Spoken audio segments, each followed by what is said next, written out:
Околу 23 милиони евра потрошила Агенцијата за вработување за реализација на 14 програми и мерки за вработување во 2022 година, покажува последниот извештај на Државниот завод за ревизија. Овие пари представувале 43% од вкупните трошоци на агенцијата.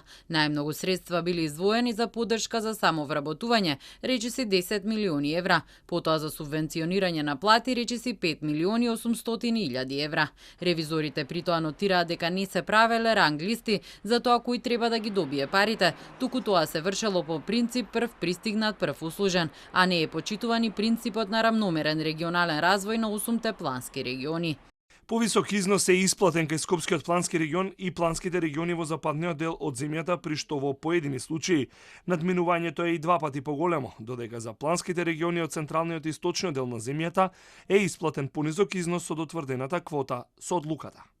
Од агенцијата на овие наводи на ревизорите одговориле дека правилата за учество во програмите и мерките се врз основа на дефинирани критериуми и услови за мерките, а дополнителен услов е и прв дојден, прв услужен, а при тоа има и квоти за субвенции за секој регион. Во однос на паричниот надоместок во случај на невработеност во 2022 година, исто така били издвоени речиси 23 милиони евра или речиси 43% од трошоците на агенцијата отишле за оваа намена. Според ревизорите, за разлика од 2021 година, има намалување на потрошената сума од речиси 2 милиони евра.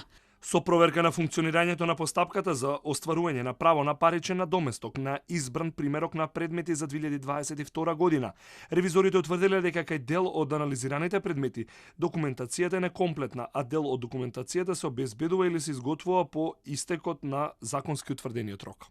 Во делот на административното работење на Агенцијата за вработување, ревизорите утврдили дека имало исплата на додаток на плата заради зголемен обем на работа, за кој не постоел соодветен законски основ.